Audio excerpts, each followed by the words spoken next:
Bapak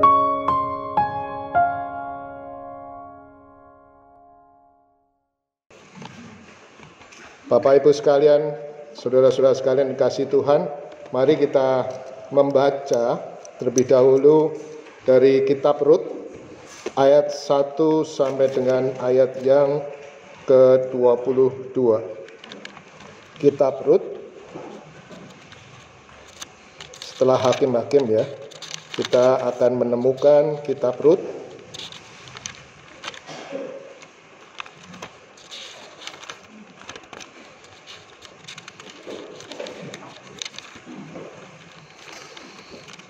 karena ayatnya cukup panjang, maka kita akan membaca secara silih berganti dan saya akan memulai dari ayat yang pertama, Bapak Ibu sekalian, ayat yang kedua, dan seterusnya sampai dengan ayat yang ke-22. Rut dan Naomi.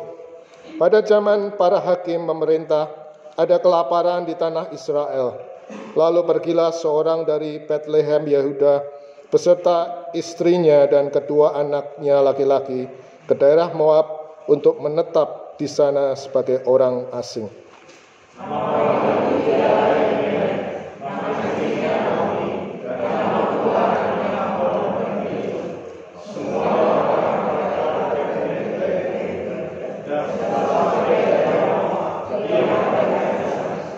Kemudian matilah Elimelech suami Naomi, sehingga perempuan itu tinggal dengan kedua anaknya.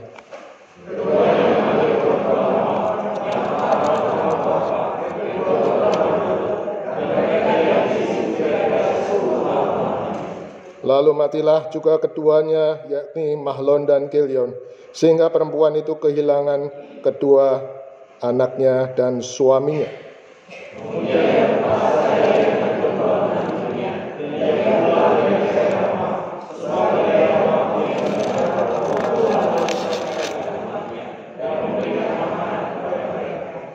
Maka berangkatlah ia dari tempat tinggalnya itu bersama-sama dengan kedua menantunya.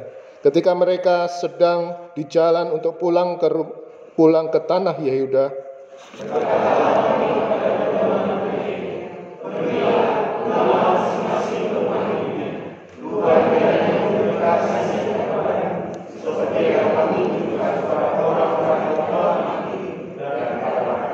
kiranya atas karunia Tuhan kamu mendapat tempat perlindungan masing-masing di rumah suaminya. Lalu diciumlah mereka, tetapi mereka menangis dengan suara keras.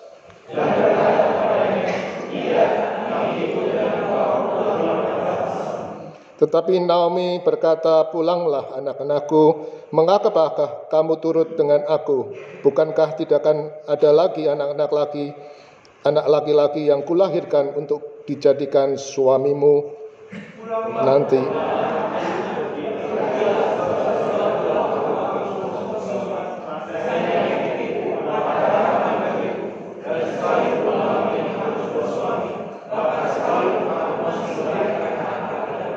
Masakan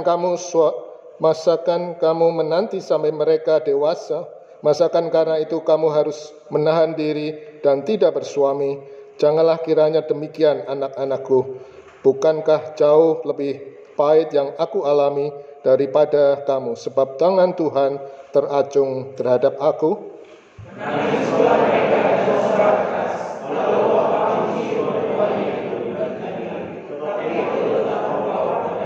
Berkatalah Naomi, telah pulang iparmu kepada bangsanya dan kepada para allahnya. Pulanglah mengikuti iparmu itu.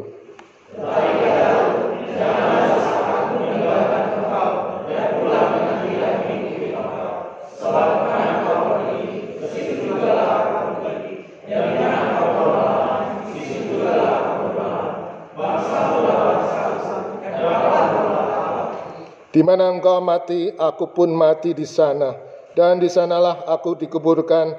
Beginilah kiranya Tuhan menghukum aku, bahkan lebih lagi daripada itu, jikalau sesuatu apapun memisahkan aku dari engkau, selain daripada maut.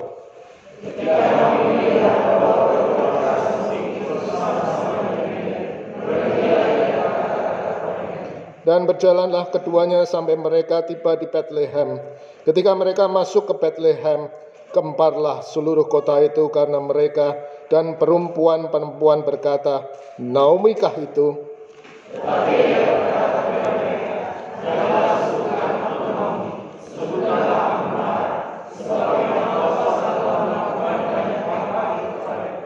Dengan tangan yang penuh aku pergi, tetapi dengan tangan yang kosong Tuhan memulangkan aku. Mengapakah kamu menyebutkan aku Naomi? Karena Tuhan telah naik saksi menentang aku, dan Yang Maha Kuasa telah mendatangkan malapetaka kepadaku.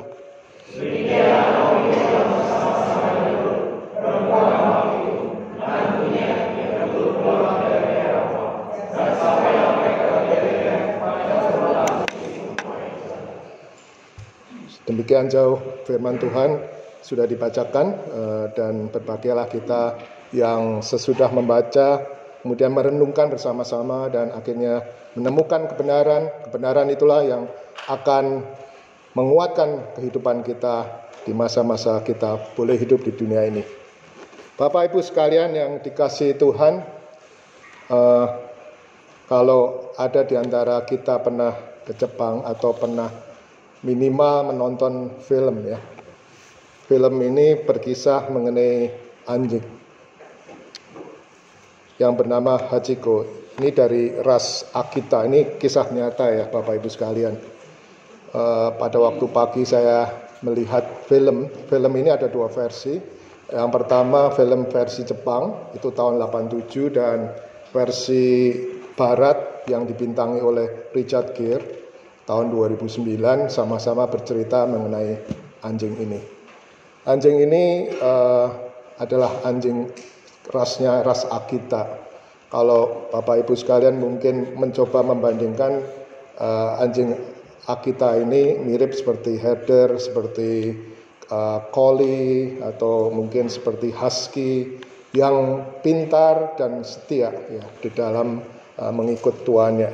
Nah, Alkisah anjing Hachiko ini dikirim oleh bekas atau mantan murid dari Profesor Ueno, dan pada awalnya dia enggan ya, Profesor Ueno ini agak enggan untuk memelihara Hachiko, tetapi begitu Hachiko menjadi besar, ternyata dia sangat penurut, dan kemudian tibalah saatnya Profesor Ueno dan Hachiko ini memiliki hubungan batin yang kuat. Ketika Profesor Ueno berangkat naik kereta di daerah Shibuya, maka Hachiko ini mengikuti dari belakang. Dan setiap hari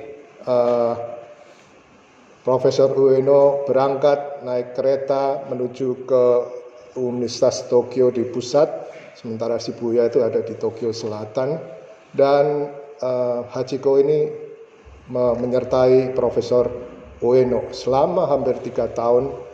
Dia berjalan bersama-sama dengan Profesor Ueno ini, dan pada sore harinya dia tahu bahwa Profesor Ueno akan pulang, dan dia sudah menunggu di stasiun kereta api Shibuya itu.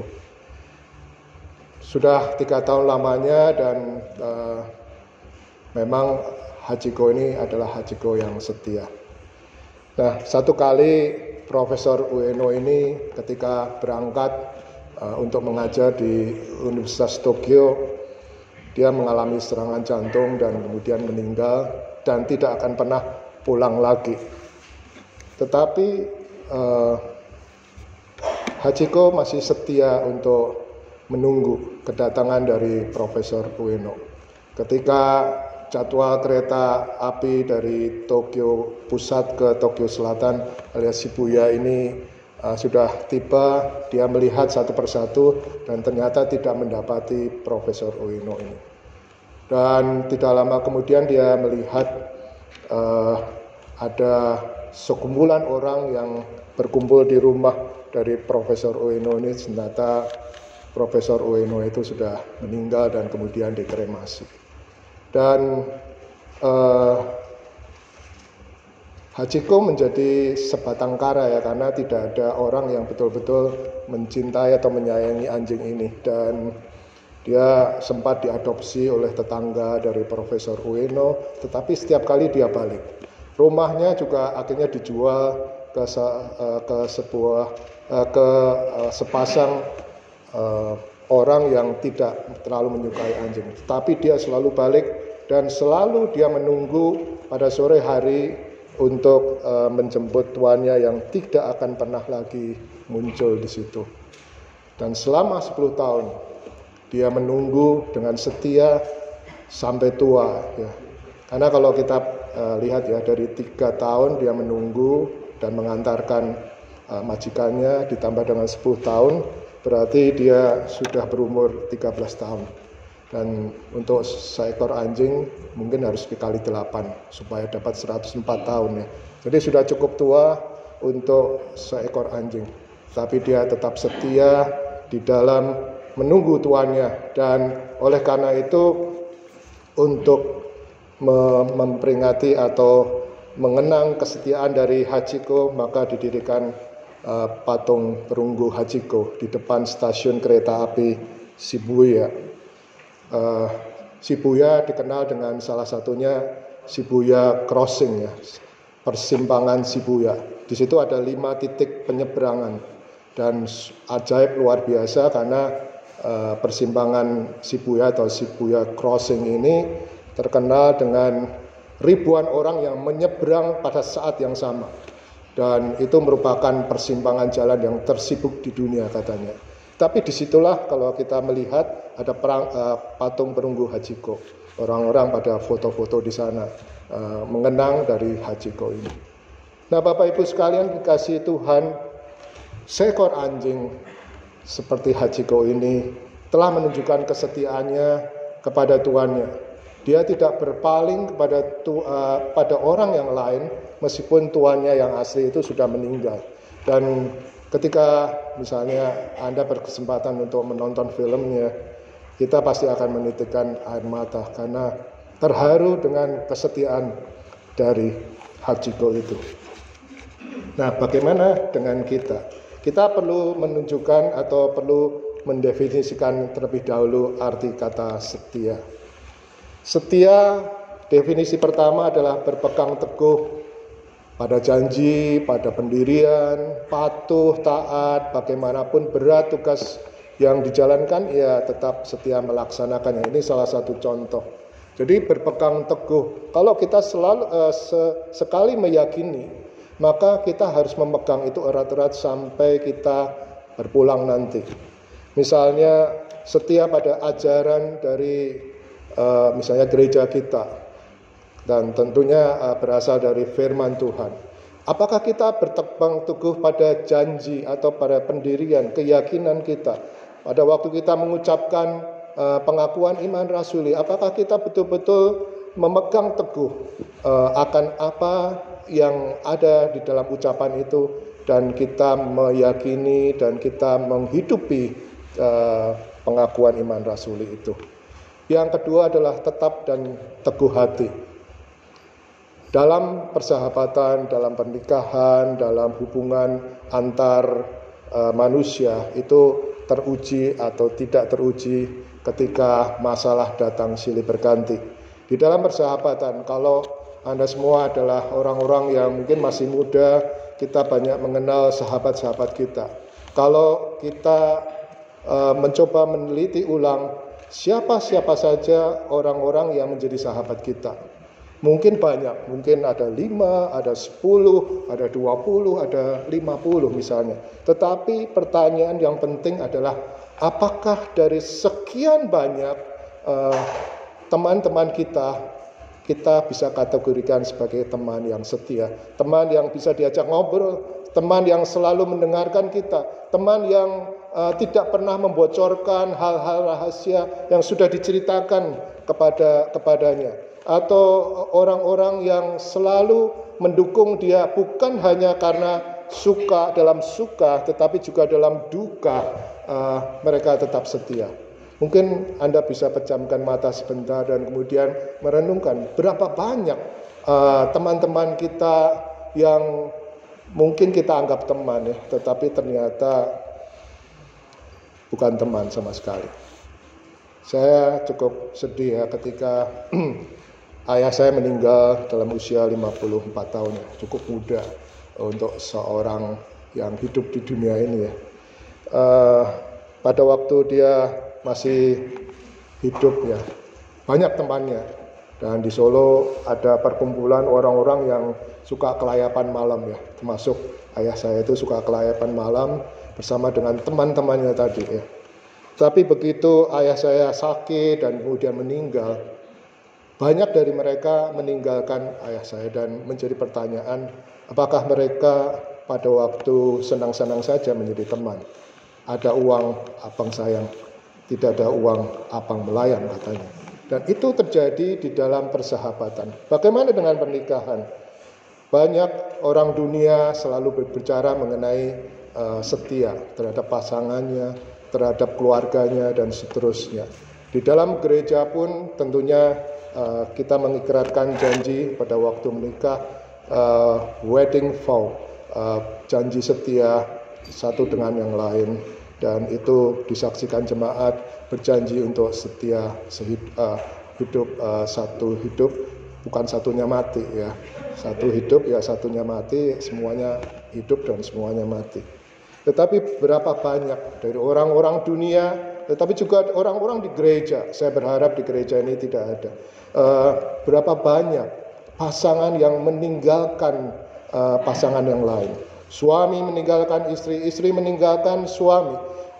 Ada ayah yang meninggalkan keluarganya, meninggalkan anak-anaknya, ibunya yang mungkin sudah membesarkan atau bahkan tidak pernah membesarkan anak-anaknya, dan dia rela untuk pergi meninggalkan anak-anaknya. Dan disitulah teruji apakah orang-orang itu tetap dan teguh hati di dalam persahabatan maupun dalam pernikahan atau dalam hubungan antar individu, antar manusia. Itu akan dibuktikan nantinya. Yang ketiga adalah loyal. Loyal itu ternyata berpaut pada organisasi, kelompok atau individu tertentu. Seorang yang dikatakan loyalis seperti kader partai tertentu, dia tentu akan membela mati-matian organisasinya. Pada waktu orang misalnya menghujat organisasi itu, maka dia akan serta-merta membela organisasi itu. Kelompok ya, mungkin kita tergolong atau tergabung dengan kelompok-kelompok tertentu, kelompok badminton, ya, kelompok olahraga, kelompok jalan-jalan, kelompok arisan, dan seterusnya. Kalau kita loyal dengan organisasi ini atau kelompok ini, maka kita pun akan memuji-muji kelompok ini.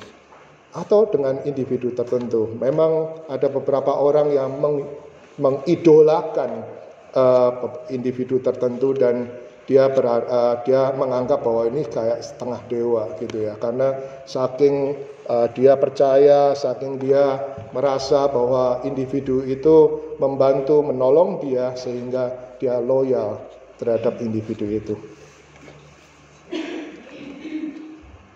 Nah, Bapak Ibu sekalian dikasih Tuhan, kita tadi sudah melihat atau menyaksikan mengenai Hachiko yang setia.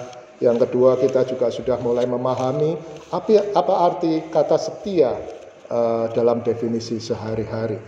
Nah, mari kita melihat apa saja tantangan yang mungkin kita hadapi untuk tetap setia mengikut Tuhan. Yang pertama, masalah materialisme. Apa sih salahnya kita bicara mengenai materialisme? Ya. Mungkin kita ini di dalam kehidupan modern banyak sekali dicekoki atau disuguhi barang-barang yang bagus. Ada tas yang bagus, ada sepatu yang bagus.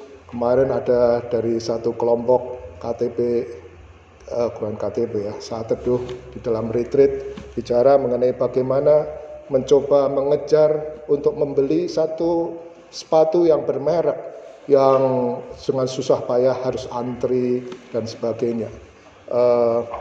Mungkin kita bicara ya mungkin worth untuk dibeli ya.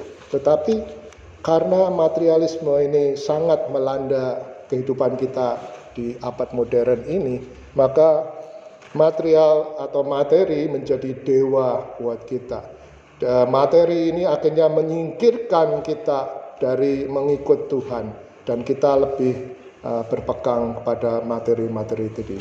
Jadi semboyannya barang yang kita pakai adalah menunjukkan identitas kita. Materialisme.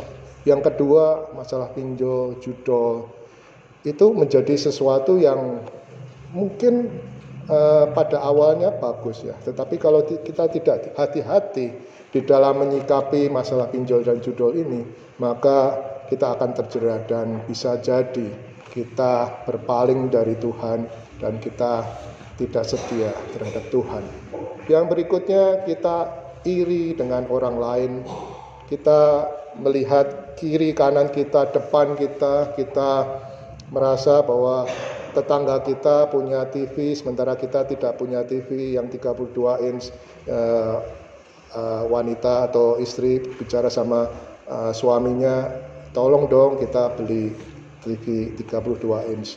Sudah punya 32 inch, tetangganya beli lagi yang 43 inch. Dan laki-laki mungkin istri itu bicara suaminya, itu loh tetangga udah punya 43 inch, kenapa kita nggak punya? Dengan susah payah kemudian beli 43 inch. Lagi mungkin 50, 55, mungkin 75, mungkin 85, bahkan ada yang segede 100 inch dibeli ya oleh tetangga-tetangga, dan kemudian kita iri hati dengan pencapaian dari tetangga kita. Padahal dia adalah seorang pegawai negeri, ya mungkin gajinya mungkin pas-pasan. Katanya ya, maaf ini bukan menghina ya, tapi gaji pegawai negeri itu katanya 2 koma ya. 2 hari langsung koma katanya.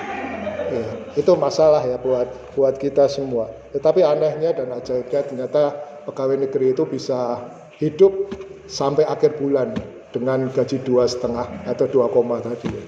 Itu keajaiban, bukan hanya sekedar 10 keajaiban dunia, tetapi keajaiban dari kehidupan manusia yang ternyata bisa dipelihara Tuhan. Tetapi Bapak Ibu sekalian, yang mesti kita hati-hati terhadap hal itu adalah ketika kita mengingini memiliki sesuatu di luar kapasitas kita, maka yang terjadi adalah kita mungkin akan mulai korupsi. Kita mungkin mulai akan mengambil barang-barang milik kantor, milik orang lain, dan seterusnya. Dan ini yang mencegah kita untuk setia kepada Tuhan. Karena Tuhan kita adalah hasil korupsi itu.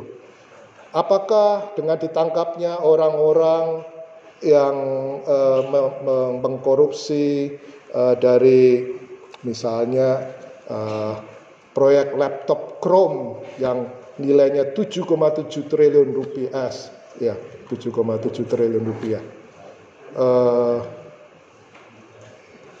Kita merasa bahwa gila ya 7,7 triliun. Ini uang semua ya, kalau uang semua 2 truk mungkin nggak cukup juga ya. Pernah nggak kita melihat satu tayangan jaksa agung, jaksa mempertontonkan uang ya, betul-betul cash, uang tunai 11,8 triliun, duit semua cash dipertontonkan, dan luar biasa. Kok bisa ya orang mengkorupsi sekian banyak? Itu apakah memang masalahnya di luar kapasitas? Itu juga bukan hanya masalah di luar kapasitas, tapi greediness, keserakahan yang menyebabkan orang itu ingin memiliki lebih padahal sebenarnya sudah dicukupkan.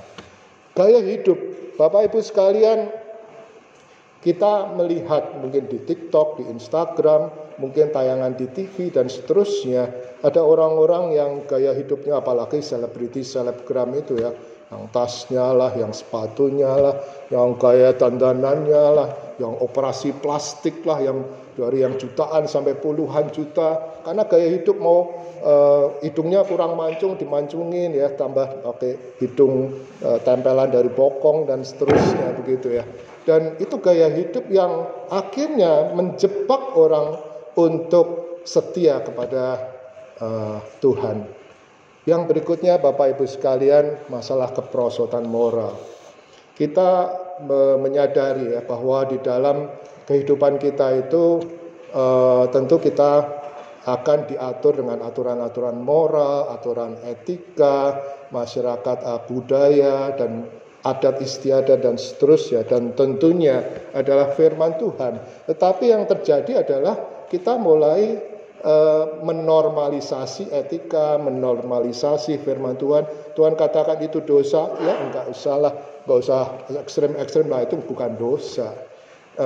Kita merasa bahwa firman Tuhan atau mungkin etika, mungkin moral itu sudah enggak relevan lagi dengan zaman modern ini, sehingga kita mulai mengatakan itu sih sudah kuno, enggak relevan, enggak kontekstual. Kayaknya kita bisa mengubahnya sesuai dengan kebutuhan kita. Kalau kita mungkin pergi ke Amerika ya, di zaman-zamannya Barack Obama atau Joe Biden yang dari Demokrat, kita tidak menjelek-jelekan partai tertentu ya, tetapi di dalam masa pemerintahan Barack Obama disahkan satu undang-undang di mana kalau seseorang itu misalnya homo atau lesbi, itu tergantung dari moodnya. Kalau saya lagi moodnya cowok, saya akan bisa pipis di toilet pria gitu ya. Tetapi kalau pada waktu itu misalnya saya merasa diri saya lebih perempuan, maka saya boleh pipis di toilet wanita. Itu luar biasa gila. Tetapi itulah yang terjadi. Undang-undang sudah disahkan dan kemudian orang-orang seperti itu akan menjadi potensi predator ya, karena dia bisa bilang saya hari ini pura-pura moodnya lagi mood perempuan, dia ke kamar mandi wanita dan dia bisa memperkosa wanita di situ. Yang kedua, ada satu peraturan atau seorang pendeta seperti Boksu Thompson, kalau dia tidak mau memberkati pasangan homo, dia bisa dipenjara. Dan itu terjadi di Amerika. Dan itu karena menganut yang namanya kebebasan hak asasi manusia. Dan disitulah terjadi kemerosotan moral, melanggar firman Tuhan, menormalisasi etika yang sudah berlaku dari turun-temurun. Dulu boleh, sekarang harusnya dulu tidak boleh, sekarang mestinya tidak masalah karena itu sudah nggak berlaku lagi. Standar kekudusan yang pernah dicanangkan, yang selalu kita pelajari dalam firman Tuhan, semuanya ditiadakan dan semuanya menjadi sirna. Ada budaya jalan pintas, di mana kita ingin cepat kaya, cepat lulus, cepat ini, cepat itu, instan semuanya, dan akhirnya kita meninggalkan Tuhan. Kita tidak lagi setia terhadap Tuhan. Kalau mungkin di pegawai negeri, bagi bapak-bapak atau ibu-ibu yang berada di pegawai negeri, betapa sulitnya kita sebagai orang Kristen untuk naik jabatan, untuk menduduki satu jabatan yang lebih tinggi. Secara tidak langsung mereka akan dijegal dengan orang-orang yang katanya mendahulukan mayoritas di situ, dan mereka masih tertinggal di posisi bawah. Apakah pada waktu itu kita yang menjadi orang Kristen, meskipun diperlakukan tidak adil, kita tetap bilang tidak ada budaya jalan pintas. Kami tetap setia untuk mengikut Tuhan. Kami tidak perlu mengganti agama dari KTP saya dari Kristen menjadi Islam supaya saya bisa naik jabatan. Saya tidak perlu untuk menjadi orang lain, beragama lain, supaya saya bisa diterima dan tidak dihujat sana sini.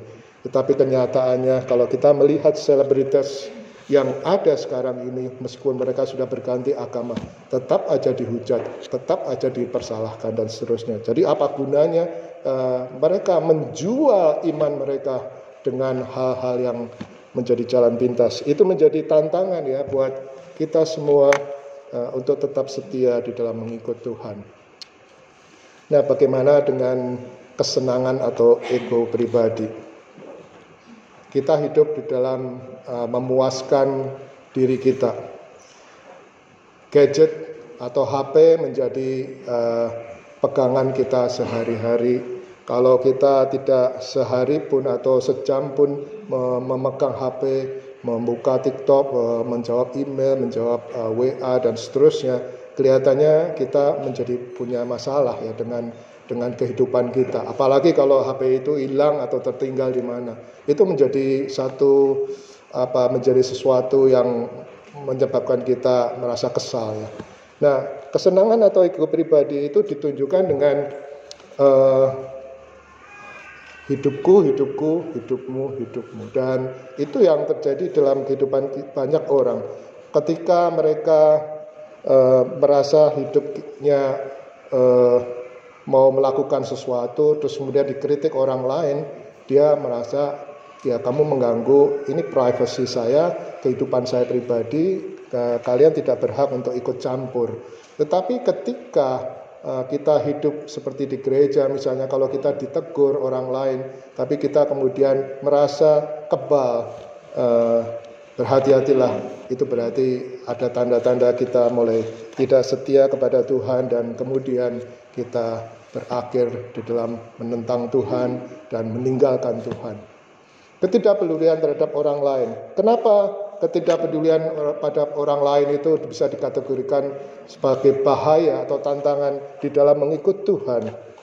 Kita hidup dalam masyarakat yang cuek. Orang tidak mengenal dan tidak peduli dengan orang lain. Tetapi kita diajar di gereja supaya kita peduli satu dengan yang lain.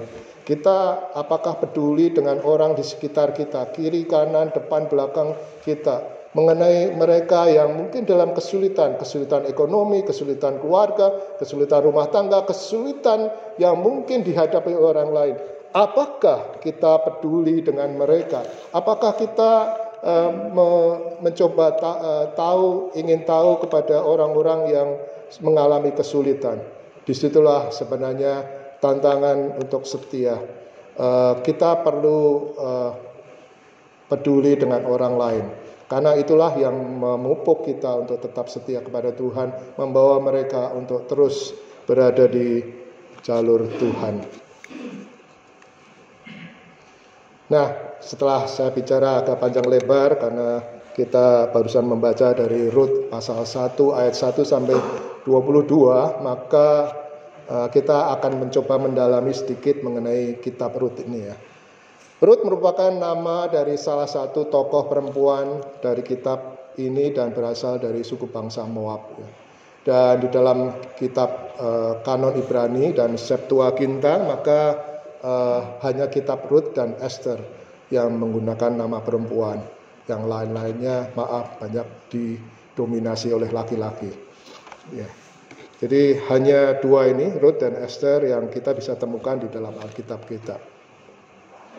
Kisah Rut ini dimulai dengan situasi yang sulit, yakni kelaparan yang melanda Israel. Kalau kita melihat asal muasal dari Naomi dan Elimelech beserta dengan kedua anaknya, mereka berasal dari Efrata, Bethlehem, Yehuda. Bethlehem adalah satu nama, Bait itu rumah, dan Lehem itu adalah roti, rumah roti. Rumah yang menjadi pusat dari kelimpahan akan makanan. Tetapi pada hari itu, pada masa itu, ada satu kelaparan yang melanda Israel dan tidak terkecuali adalah Bethlehem. Oleh karena itu mereka mengungsi, dan mengungsinya itu ke negara tetangga yaitu Moab. Dan disitulah mereka mulai bertempat tinggal, mereka boleh menghasilkan sesuatu, mereka makan di negara Moab itu ya. Dan ada kematian dari Elimelech. Elimelech ini kalau Bapak Ibu sekalian cari artinya, Eli itu adalah Tuhan, Melech itu adalah raja, Tuhan itu raja. Tetapi yang kita lihat di dalam keluarga Elimelech dan Naomi ini, mereka tidak percaya bahwa Tuhan akan memelihara mereka, sehingga mereka harus mengungsi. Padahal tetangga-tetangga yang lainnya masih ada di Bethlehem dan di Israel, tapi mereka memutuskan untuk pergi mengungsi ke Moab. Dan ternyata alangkah disayangkan karena Elimelech mesti mati di tanah Moab. Ketika Naomi dan anak-anaknya laki-laki Mahlon dan Kilion masih ada, dan Mahlon dan Kilion pun akhirnya menikah dengan para perempuan Moab yang namanya Orpa dan Ruth. Dan nyata mereka tidak punya anak. Tidak lama kemudian Mahlon dan Kilion pun meninggal. Dan ini sesuatu yang sangat menyedihkan, karena mereka harus merantau ke negeri orang untuk mencari sesuap nasi. Mereka berharap bahwa pernikahan mereka akan bahagia, tetapi ternyata Elimelech, suami dari Naomi, harus meninggal. Demikian pula dengan dua anak laki-lakinya, Mahlon dan Kilion, yang diharapkan mungkin bisa membentuk keluarga yang sakinah dan mawaddah, yang mempunyai anak-anak dari hasil keturunan mereka. Tetapi mereka tidak punya anak dan mereka harus meninggal di Moab. Dan cerita ini sementara berakhir ketika Naomi dan Orpa dan Ruth mereka pergi ke Bethlehem. Tetapi di tengah-tengah perjalanan ke Bethlehem, Naomi tanya kepada Ruth dan Orpa, ya pulanglah ke negerimu. Kalau saya punya anak laki-laki pun sudah terlalu tua lah buat kamu dan seterusnya. Jadi gak ada gunanya menunggu karena jadi tua begitu ya, jadi janda tua begitu. Nah, mereka bertangis-tangisan, tapi setelah diingatkan oleh Naomi berkali-kali, Orpa akhirnya pamit undur diri dan pergi kembali ke tanah Moab. Tetapi lain halnya dengan Ruth. Ruth akhirnya tetap mengatakan bahwa bangsamu adalah bangsaku, Allahmu adalah Allahku. Kemana engkau pergi aku akan ikut. Dan kemudian dia mengatakan aku akan mati bersama-sama dengan kamu. Nah, Bapak Ibu sekalian dikasih Tuhan, mungkin iseng-iseng ya bicara masalah nama. Tadi saya sudah sebutkan mengenai Elimelech, Tuhan itu adalah raja. Naomi itu asal katanya dari manis dan menyenangkan. Tetapi di akhir dari pasal 1 dia mengganti namanya sendiri menjadi Mara. Satu kepahitan karena dia merasa ditinggalkan oleh Tuhan. Dia merasa ditinggalkan oleh suami dan anak-anaknya dan tidak ada pengharapan lagi. Ketika mereka balik ke Bethlehem, orang-orang di sekitar kota itu gempar dan heboh. Naomi kah itu? Dan di sana mereka mungkin mulai mengejek ya. Naomi, kamu jauh-jauh ke negeri orang, akhirnya hanya mengantar suamimu dan anakmu laki-laki untuk meninggal di sana. Buat ngapain kalian jauh-jauh begitu ya? Kamu nggak percaya sama Tuhan dan seterusnya.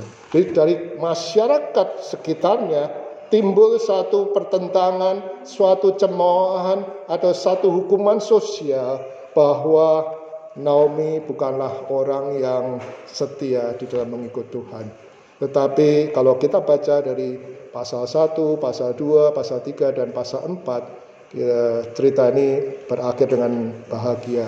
Karena akhirnya Ruth bisa dipersandingkan dengan Boaz. Boaz itu adalah salah satu pengganti penebus untuk bisa menikahi Ruth dan juga memiliki tanah mereka, tanah dari Naomi.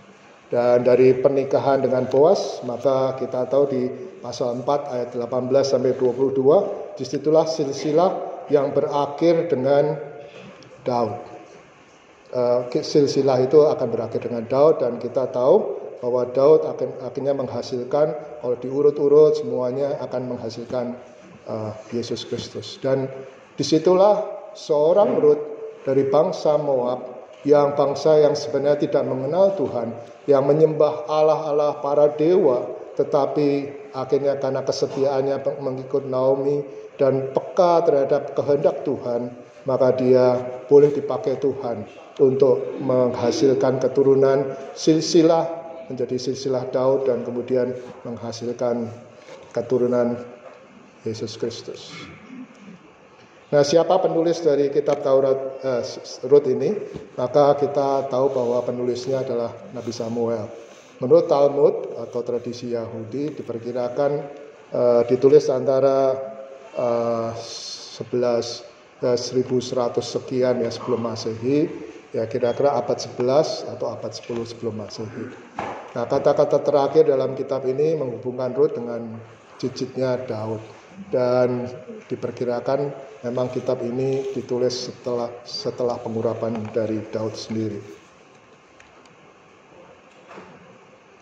Pada akhir kitab kita melihat kembali bahwa garis keturunan Daud melalui zaman hakim-hakim dan bertujuan untuk menegaskan atas status Daud sebagai raja yang sah. Salomo tidak disinggung di situ, dan berarti memang kitab ini ditulis sebelum Daud diangkat jadi raja, naik tahta. Nah, mengapa Rut ya? Rut ini berarti persahabatan. Saya tadi sudah sebutkan Elimelech, Naomi. Mahlon dan Kilion itu juga ada artinya sendiri ya. Mahlon itu adalah kengerian, penderitaan, dan kemudian Kilion itu adalah kematian. Nah, nggak tahu karena memang nama-nama itu suka disangkut pautkan dengan apa jadinya nanti ya orang itu ya. Rut adalah persahabatan. Orpa artinya leher atau rusa betina. Dan dia kembali ke Moab, dan menurut tradisi dari Rabini, maka dia akhirnya menikah dengan orang Moab dan akhirnya menurunkan bangsa Filistin, dan salah satunya adalah Goliat, dan menjadi musuh dari orang Israel.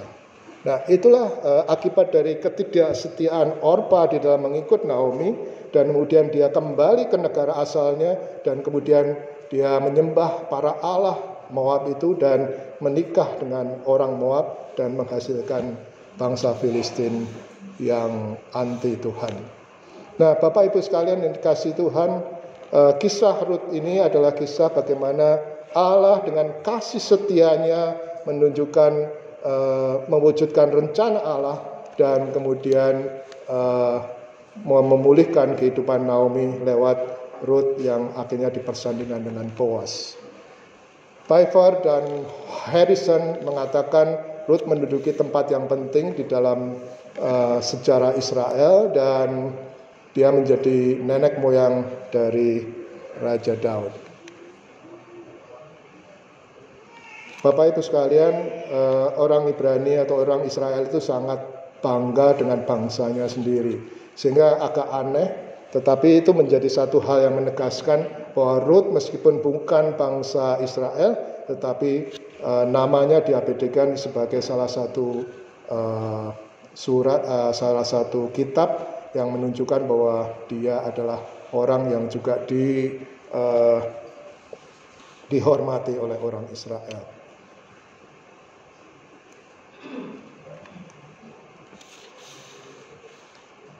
Nah, Bapak Ibu sekalian, ada satu konsep yang penting yang kita perlu lihat sesuai dengan tema atau judul dari tema kita, setia sampai akhir. Di dalam bahasa aslinya, bahasa Ibrani dikatakan kasih setia ya, sebenarnya bukan kesetiaan saja, tapi kasih setia, loving kindness. Itu diterjemahkan dari perkataan keset ya. Mungkin kalau orang Jawa pikir keset itu adalah alas kaki, kalau pada waktu kotor kita injak-injak keset itu ya. Keset itu bukan keset seperti itu, tapi keset dalam artian kesetiaan atau kasih setia. Dan ini muncul di dalam kitab Rut beberapa kali, tetapi sangat banyak dikaitkan dengan Tuhan, Yahweh yang sudah memberikan kasih setianya kepada umatnya dan tidak pernah meninggalkan umatnya dalam berbagai kesulitan.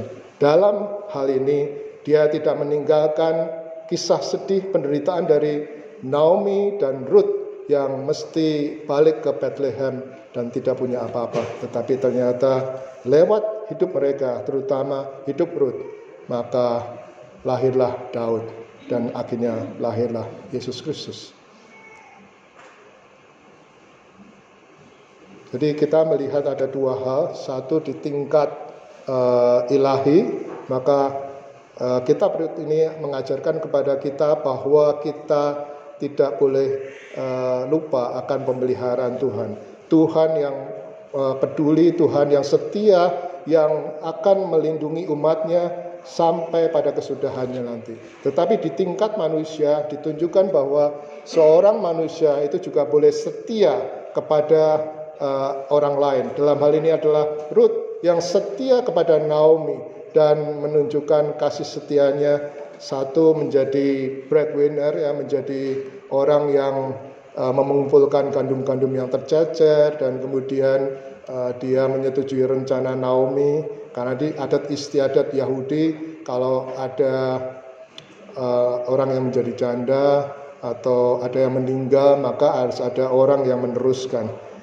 Boas bukan orang pertama yang menjadi orang yang bisa menebus, tetapi setelah berdialog orang ini merasa tidak sanggup untuk menebus Rut dan tanahnya, tetapi kemudian Boas yang mengambil alih. Sehingga akhirnya Boas menikah dengan Rut, ya. Dan akhirnya dihasilkan keturunan seperti yang ada ini. Nah, Bapak Ibu sekalian, bagaimana manifestasi kasih Allah di dalam kasih Naomi, Rut dan Boas? Kita melihat bahwa di dalam kitab ini diwujudkan dalam bentuk kasih antara dua wanita. Kita melihat persahabatan itu tetap penting, ya. Kita di satu segi mungkin perlu kasih setia kepada Tuhan karena Tuhan sudah berkasih setia kepada kita, tetapi juga di dalam hubungan kita antar manusia, di dalam hubungan kita di bergereja, kita pun juga perlu menjadi orang yang setia satu dengan lain. Entah dengan pasangan kita, dengan sahabat kita, dengan orang-orang yang ada di sekitar kita. Apakah kita juga setia satu dengan yang lain? Di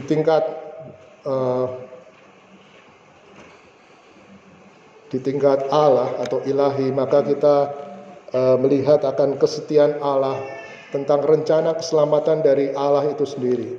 Begitu Allah melihat akan kejatuhan manusia dalam dosa, bukan karena mendadak rencananya gagal, tetapi ada rencana besar keselamatan Allah yang akhirnya dinyatakan di dalam Yesus Kristus. Dan kemudian pada kita yang percaya padanya beroleh keselamatan dan hidup kekal. Dan kita melihat dari silsilah keluarga itu ternyata Rut menjadi salah satu bagian dari sejarah umat manusia yang melahirkan Daud dan akhirnya melahirkan Yesus Kristus. Dan di zaman modern ini kita boleh menjadi anak-anaknya setelah diadopsi untuk diselamatkan dan kemudian boleh menjadi saksi-saksinya dan boleh menjadi gerejanya sampai pada kesudahannya nanti. Ya, sekali lagi dikatakan bahwa sifat kasih setia Allah itu menjadi nyata di dalam Rut yang menunjukkan kasih setianya kepada Naomi. Kalau kita melihat, ya Bapak Ibu sekalian, kita sebagai orang Kristen seringkali berpikir ada mujizat apa ya yang kita terima dari Tuhan. Kalau kita lagi kelaparan, terus ada orang kirim roti. Kalau kita lagi kesulitan keuangan, akan ada orang yang ketok-ketok pintu kita untuk datang kepada kita dan kemudian memberikan uang, sejumlah uang yang sesuai dengan kebutuhan kita. Mungkin ada peristiwa orang yang sakit yang sudah tidak bisa disembuhkan, stadium 4 dari kanker dan seterusnya, dan kemudian Tuhan menunjukkan mujizatnya menyembuhkan. Oke, itu fine. Kita bisa melihat bahwa Tuhan itu bisa bekerja lewat mujizat-mujizat. Tetapi 99% kalau saya bilang kita hidup dengan hidup yang biasa. Ordinary living. Kita itu dihidup di tengah-tengah kehidupan kita yang biasa-biasa saja. Tetapi apakah kita bisa melihat Tuhan di dalam kehidupan yang biasa-biasa itu dan mengakui bahwa Tuhan itu memelihara kita, dan oleh karena itu kita setia untuk mengikut Tuhan meskipun kelihatannya tidak ada mujizat, mungkin tidak ada hal-hal ajaib yang bisa jadi di dalam kehidupan kita, tetapi Kalau kita melihat atau merunut kehidupan kita, bagi orang-orang yang percaya, maka mereka adalah orang-orang yang akhirnya di dalam hidup yang biasa itu menemukan kasih setia Tuhan, dan dia boleh sampai pada kesudahannya nanti mengikut Tuhan. Nah, Bapak Ibu sekalian yang kasih Tuhan, ini mungkin pengulangan dari apa yang disampaikan oleh Kitab Rut, bahwa Tuhan tetap berkarya di dalam penderitaan, di dalam kesulitan manusia, dan kemudian Tuhan menyatakan kehendak rencananya yang besar dan yang agung itu untuk mendatangkan keselamatan, mendatangkan satu hal yang menyebabkan kita boleh hidup di dalam kasih setia itu. Nah, Bapak Ibu sekalian, bagi mungkin orang-orang yang sudah agak tua seperti saya dan Pak Herman, kita pernah membaca atau pernah diajarkan satu pelatihan yang namanya 7 Habits of Highly Effective People. Tahun 2023 kemarin berulang tahun yang ke-50 ya, sejak diluncurkan buku ini pertama kali di tahun 80-an. Dan di dalam 7 kebiasaan ini ada satu kebiasaan yang disebut dengan mulai dengan akhir pikiran. Begin with the end of mind. Nah, ceritanya begini, dalam salah satu cuplikan tulisannya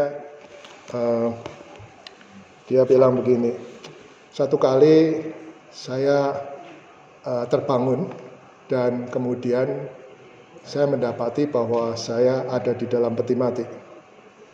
Dan tidak tahu kenapa ternyata ada beberapa orang yang saya kenal mengelilingi peti mati saya. Dan kemudian satu persatu dari mereka memberikan kata sambutan. Saya bahasakan dengan bahasa nama saya. Istri saya mengatakan, Nur Cahya yang saya kenal sebagai suami adalah seorang yang titik-titik. Ada teman gereja saya, Pak Herman, kalau belum mendahului saya, dia akan berkata, Nur Cahya yang saya kenal sebagai rekan majelis aktivis di gereja GSRI Bekasi adalah seorang yang titik-titik-titik. Ada lagi teman kerja saya, mungkin anak buah saya, datang di dalam upacara pemakaman itu dan mengatakan di depan peti mati saya, dan dia mengatakan, Bapak Nur Cahya yang saya kenal sebagai mantan atasan saya adalah seorang yang titik-titik-titik dan seterusnya. Nah, Bapak Ibu sekalian yang dikasihi Tuhan, itulah yang dimakan dengan akhir pikiran.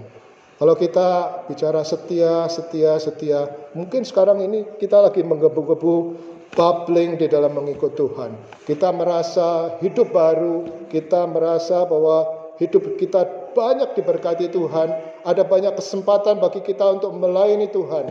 Tetapi pertanyaannya, apakah kita sampai pada penghujung di mana pada waktu kematian menjemput kita dan orang-orang di sekitar kita akan mengatakan kamu adalah seorang yang titik-titik-titik. Tetapi yang lebih penting lagi, Bapak Ibu sekalian, apa kesan Tuhan ketika kita meninggal? Apakah Tuhan juga hadir dan kemudian dia bilang, Nur Cahya, anak saya yang saya kenal sebagai aktivis, sebagai majelis, sebagai orang yang mengikut Tuhan adalah seorang yang brengsek, gitu ya. Kita mungkin menyadari bahwa hidup kita itu di mata Tuhan ternyata tidak seindah yang kita bayangkan. Nah, Bapak Ibu sekalian, saya berikan waktu 1-2 menit membayangkan ilustrasi tadi. Ketika kita ada di peti mati dan kemudian kita mendengarkan kata-kata sambutan dari berbagai orang yang ada di sekitar kita yang mengenal kita, apa kesan mereka? Apa yang kita ingin dikenang oleh mereka sebagai seorang yang seperti apa di dalam mengikut Tuhan? Apakah kita tetap setia sampai akhir hidup kita? Apakah Allah sendiri yang akan mengatakan, hai hambaku yang baik dan setia? Dalam perumpamaan talenta, orang yang menerima 5 talenta, orang yang menerima 2 talenta, di dalam akhir dari perjalanan hidupnya, mereka dikatakan sebagai hai hambaku yang baik dan setia. Tidak demikian halnya dengan orang yang menerima 1 talenta tetapi tidak menjalankan usahanya, dan kemudian dia mengubur. Pada waktu tuannya kembali, dia menyerahkan kembali 1 talenta itu. Tetapi Tuhan itu mengatakan, hai hambaku yang jahat. Nah, Bapak Ibu sekalian dikasih Tuhan, mari kita memejamkan mata terlebih dahulu, kira-kira 1-2 menit ya, membayangkan di akhir kematian, ke akhir hidup kita, apakah kita dikenang oleh orang-orang lain, tapi juga oleh Tuhan, sebagai hamba yang setia, sebagai orang-orang yang sudah memberikan kontribusi yang bisa memberkati orang, bukan hanya minta berkat terus di dalam sepanjang hidupnya, tetapi adalah orang-orang yang memberkati Tuhan, yang dipakai Tuhan di dalam rencana besar keselamatan Tuhan, dan tetap setia sampai pada kesudahannya. Mari kita memejamkan mata terlebih dahulu, mungkin 1-2 menit kita membayangkan apa yang menjadi kesan dari mereka dan juga kesan dari Allah.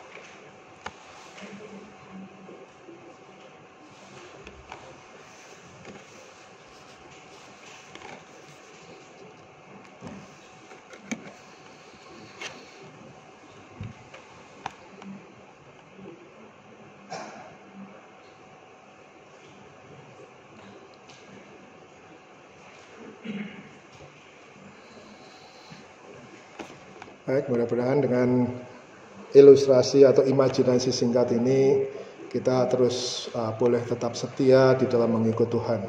Nah, ada satu prinsip terakhir yang kita harus perhatikan. Ini sudah diulang-ulang, mungkin di dalam retreat kemarin juga sudah dikutip ya. Rasul Paulus kepada Timotius mengatakan di dalam 2 Timotius 4 ayat 7. Aku telah mengakhiri pertandingan yang baik, aku telah mencapai garis akhir, dan aku telah memelihara iman. Rasul Paulus ketika menuliskan 2 Timotius ini berada dalam penjara di Efesus. Dan dia sedang menunggu hukuman mati dari kaisar, dan menurut cerita dia akan dipenggal kepalanya. Dan ketika dia tahu bahwa sebentar lagi dia akan meninggal dunia karena dihukum dipenggal kepalanya, dia berhasil menulis kalimat ini. Aku telah mengakhiri pertandingan yang baik, dan aku telah mencapai garis akhir, dan aku telah memelihara iman. Apa yang dia kerjakan selama 25-30 tahun setelah perjumpaan pribadinya dengan Tuhan, tidak sekalipun dari hidupnya dia undur dari Tuhan. Tidak sekalipun di dalam hidupnya dia menyimpang dari Tuhan dan menjadi tidak setia kepada Tuhan. Sebaliknya, apa yang Tuhan sudah percayakan di dalam hidupnya, dia mencoba untuk menghidupinya dan menyelesaikannya, sehingga dia boleh mengatakan, aku telah mengakhiri pertandingan yang baik. Tuhan Yesus sendiri pada waktu dia berdoa di Taman Getsemani, di dalam Yohanes 17 ayat 3 mengatakan, Bapa, permuliakanlah aku, karena aku sudah menyelesaikan pekerjaan-pekerjaan yang Engkau suruhkan kepadaku. Dan itu dikatakan sebelum dia meninggal. Tetapi dia mengetahui 3,5 tahun pelayanannya sudah benar-benar dipakai, diisi dengan hal-hal untuk menyatakan kehendak Tuhan dan memberitakan kerajaan surga di antara orang-orang Israel, dan akhirnya menyebar ke seluruh dunia. Nah, Bapak Ibu sekalian, menjadi pertanyaan bagi kita tadi, selain begin with the end of man, memulai dengan akhir dari pikiran, apakah kita bisa memastikan bahwa kita ini di dalam hidup kita akan berakhir dengan baik. Dan dikatakan oleh Tuhan, Engkau adalah hamba-Ku yang baik dan setia. Dan kita bisa mengklaim bahwa hidup kita sudah kita akhiri. Pertandingan baik kita sudah jalani, garis akhir sudah kita lewati, dan kita sudah memelihara iman.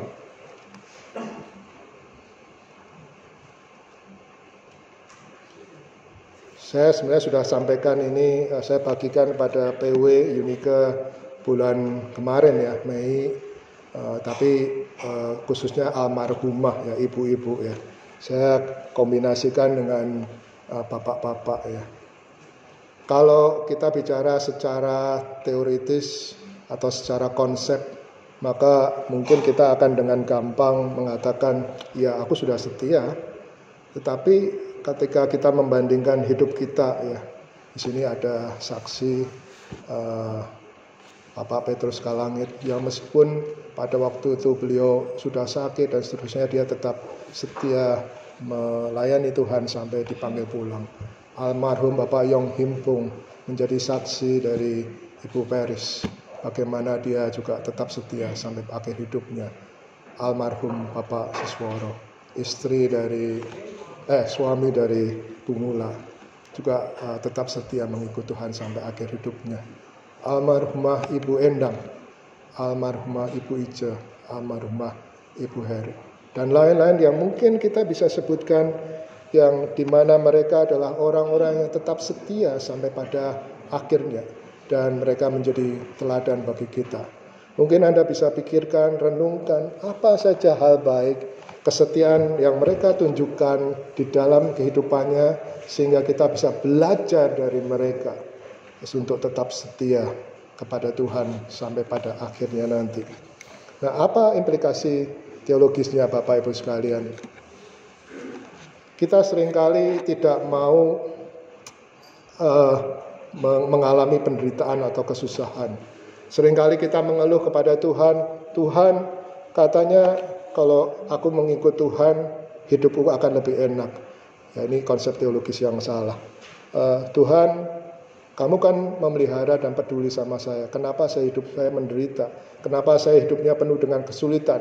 Orang-orang mencemoohkan, orang-orang menghindari saya, situasi rumah tangga, situasi keuangan, situasi di kantor, situasi di gereja dan seterusnya tidak mendukung saya untuk setia kepada Tuhan. Apakah kita seperti Elimelech dan Naomi dan kedua anak laki-lakinya, begitu ada penderitaan, ada kelaparan yang menimpa mereka, mereka memutuskan untuk mengungsi, mencari penghidupan di negeri Moab. Apakah kita seperti orang-orang yang ketika ada dalam kesulitan, kita terus kemudian berpaling dari Tuhan dan kita mencari sumber yang lain untuk menolong kita sehingga kita melupakan Tuhan. Tuhan bekerja bukan hanya pada waktu kita senang. Tuhan bukan hanya bekerja pada waktu kita happy, hura-hura dan seterusnya. Tetapi Tuhan juga bekerja pada saat ada kesulitan yang menimpa kita, kesusahan yang mungkin menyebabkan kita ragu-ragu untuk mengikut Tuhan. Di mana Tuhan ketika aku menderita? Di mana Tuhan ketika aku dalam kesulitan? Di mana Tuhan ketika kehidupanku adalah kehidupan yang sial melulu dan seterusnya. Tetapi biarlah lewat kitab Rut ini kita melihat bahwa Tuhan tetap peduli kepada umatnya, kepada Naomi dan Rut yang tetap setia mengikut Tuhan dan tidak menyembah allah-allah yang lain. Sesulit apapun kematian dan penderitaan bisa dipakai oleh Tuhan untuk menunjukkan kesetiaannya kepada umatnya. Saya tidak tahu Bapak Ibu sekalian apa kesusahan, apa problem dari kita semua. Ketika hidup kita menderita, ketika hidup kita tidak baik-baik saja. Tetapi percayalah bahwa di dalam penderitaan Tuhan itu hadir. Kata orang, Gusti mboten sare katanya. Tuhan itu tidak tidur dan kita harus berpegang pada keyakinan bahwa Tuhan itu peduli dan akan menolong kita. Sebaliknya, Allah memakai kita untuk mengikuti dan mewujudkan rencana besar keselamatan dari Allah. Naomi dan khususnya Ruth, dia berusaha untuk setia kepada Naomi, setia kepada Allah Yahweh, dan bangsanya adalah bangsa Israel. Dan dia melihat bahwa Tuhan akan menolong. Kesetiaan itulah yang akhirnya dipakai Tuhan untuk mewujudkan rencana besar keselamatan Tuhan. Dan lewat silsilah dari Ruth dan Boaz lahirlah Daud. Dari silsilah Daud lahirlah Yesus Kristus. Apakah kita yakin di dalam diri kita pribadi lepas pribadi, sekecil apapun, sesederhana apapun, setidak mutu apapun kehidupan kita, kita merasa bahwa Tuhan, tidak ada sesuatu apapun yang kami bisa banggakan, yang kami bisa persembahkan kepada Tuhan.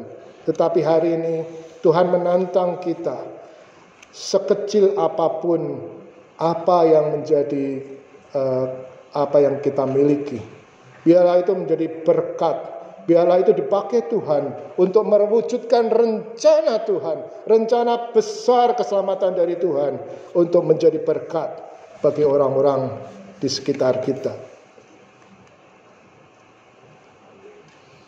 Dan yang tidak kalah penting, kita sudah memulai dengan hidup baru di dalam Tuhan Yesus. Di dalam Efesus 2 ayat 10 yang dikutip berkali-kali di dalam retret kemarin, kita ini diciptakan Tuhan untuk melakukan perbuatan baik dan Tuhan ingin supaya kita hidup di dalamnya. Biarlah apa yang kita mulai, kita jalani sampai pertengahan dan bahkan sampai pada kesudahannya. Ada banyak orang yang memulai hidupnya dengan baik, dan mulai di tengah-tengah dia mulai goyah, dan akhirnya sayang sekali di ujung dari hidupnya ceritanya berakhir tragis. Dia tidak lagi setia kepada Tuhan dan akhirnya menjadi musuh dari Tuhan. Di manakah, di dalam posisi apakah kita akan dikenang oleh Tuhan dan orang-orang di sekitar kita? Apakah kita adalah orang-orang yang setia sampai akhir, atau di pertengahan, atau di penghujung dari hidup kita, kita akan dikenang sebagai orang-orang yang hidupnya tidak berkenan kepada Tuhan. Pilihan ada di antara kita semua. Mohon kesediaan dari Bapak Darius Lase untuk menutup kita.